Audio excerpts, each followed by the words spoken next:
자, 오늘은 조금 민감할 수 있는 주제죠. 바로 부정선거 의혹에서 거론되는 방법론에 대해 한번 이야기해 볼 건데요.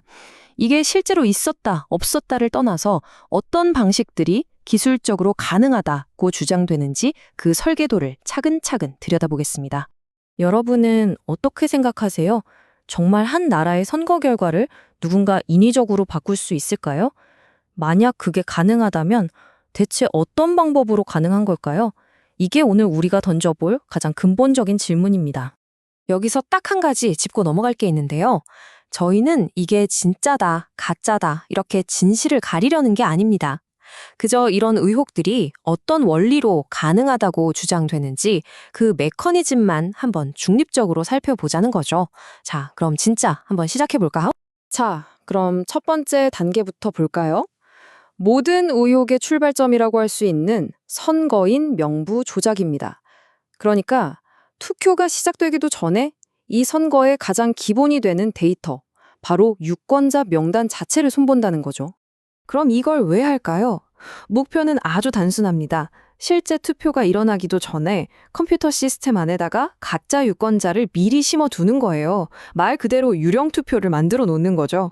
방법은 크게 몇 가지가 있다고 하는데요. 첫째는 돌아가신 분이나 아예 존재하지 않는 사람을 명부에 슬쩍 끼워 넣는 유령 유권자 방식. 실제로 예전에 한 보안 점검에서 해킹으로 명부를 바꾸는 게 기술적으로 불가능한 건 아니라고 했었죠. 또 다른 방법은 아직 투표 안 한 사람을 전산상으로는 투표 완료라고 바꿔치기 하는 거예요. 그렇게 하면 나중에 그 사람 몫에 가짜표를 집어넣을 빈자리가 생기는 셈이죠. 자, 이제 두 번째 단계로 넘어가 보겠습니다. 컴퓨터 안에서만 유령표를 만들어 놓으면 아무 소용이 없겠죠.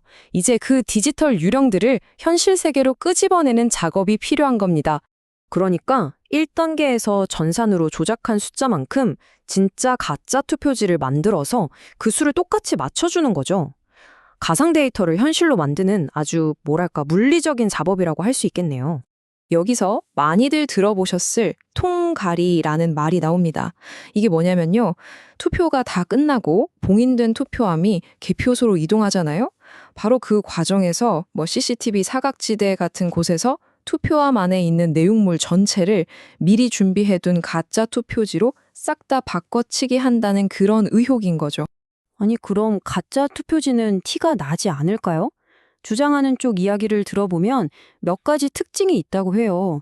정상 투표지는 접었다 펴니까 자국이 남는데 가짜는 빳빳하고 접힌 자국이 없다는 거죠.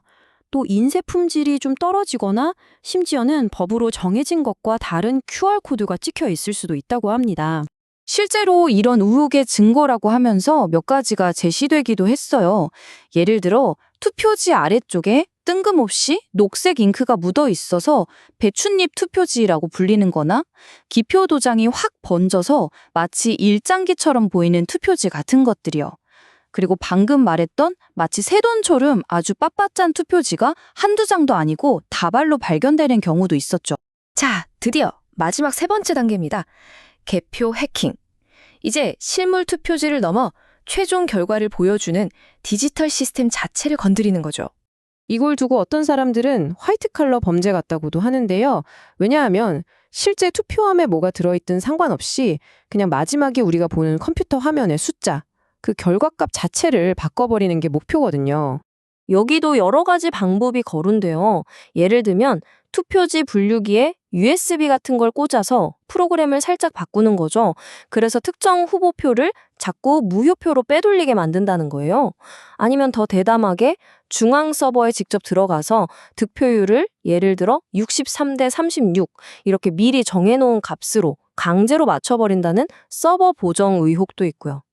심지어는 외국산 장비에 숨겨진 백도어로 누군가 원격으로 결과를 조작할 수 있다는 주장까지 나왔었습니다. 자, 그럼 이제 이 세 단계를 한번 쭉 연결해 볼게요. 이게 어떻게 하나의 거대한 시스템처럼 움직인다고 주장하는 건지 말이죠. 핵심은 이겁니다. 이 세 단계가 각각 따로따로 노는 게 아니라는 거예요. 서로가 서로의 증거가 되어주는 아주 유기적으로 연결된 하나의 시스템이라는 거죠. 먼저 전산으로 유령을 만들고 그 유령만큼 실물 가짜표를 채워넣고 마지막에 조작된 개표기로 이상 없음 하고 도장을 딱 찍어주는 이 세 박자가 완벽하게 맞아떨어지도록 설계되었다는 겁니다. 자, 첫 번째 스텝. 모든 건 투표소가 아니라 보이지 않는 컴퓨터 서버 안에서 시작됩니다. 일단 유권자 데이터베이스에 디지털 유령표를 만들어 넣는 거예요. 나중에 집어넣을 가짜표를 위해서 미리 자리를 맡아두는 거죠. 일종의 밑그림을 그리는 작업이라고 할 수 있겠네요. 두 번째, 근데 컴퓨터 안에 유령만 만들어두면 뭐 하겠어요? 아무 힘이 없죠. 그래서 이제 그 가상의 유령과 현실을 연결시켜줘야 합니다. 바로 미리 만들어둔 디지털 유령표, 숫자만큼 똑같은 수의 실물 가짜 투표지를 투표함에 집어넣는 거죠. 이제 가짜 데이터에 맞는 실물 증거가 생긴 겁니다. 그리고 마지막 세 번째 스텝. 이제 마지막 퍼즐을 맞출 시간입니다. 자, 이제 가짜 디지털 데이터도 있고 그 수에 딱 맞는 가짜 실물 투표지도 있죠. 이때 해킹된 개표기가 등장해서 두 개의 숫자가 정확히 일치하네요 하고 확인 도장을 찍어주는 역할을 하는 겁니다. 이걸로 이 모든 과정이 완벽하게 합법적인 결과인 것처럼 포장되면서 끝나는 거죠. 아, 정말 복잡하죠? 그럼 이런 의혹들이 진짜인지 아닌지 대체 어떻게 확인할 수 있을까요? 여기에 대해서는 어떤 검증 방법들이 이야기되는지 한번 살펴보겠습니다. 크게 두 가지 방법이 제시됩니다. 하나는 기술적인 방법이에요. 서버 로그 기록 다 까보자. 개표기 소스 코드 전부 공개해라. 이렇게 투명하게 데이터를 보자는 거죠. 또 다른 하나는 아주 원시적이지만 확실한 방법. 바로 모든 투표지를 사람이 일일이 손으로 다시 세어보는 전수수검표입니다. 자, 오늘 이렇게 부정선거 의혹의 방법론에 대해서 단계별로 한번 따라가 봤습니다. 이런 주장들을 쭉 듣다 보면 결국 우리는 하나의 큰 질문과 마주하게 되는 것 같아요. 기술은 계속 발전하는데 과연 우리는 이 기술 시대에 어떻게 선거의 투명함과 신뢰를 지켜나갈 수 있을까 하는 질문 말이죠. 정말 모두가 결과에 승복하고 믿을 수 있는 선거, 그걸 위한 핵심은 과연 무엇일지 이건 우리 모두가 한 번쯤 깊이 생각해 볼 문제가 아닐까 싶습니다.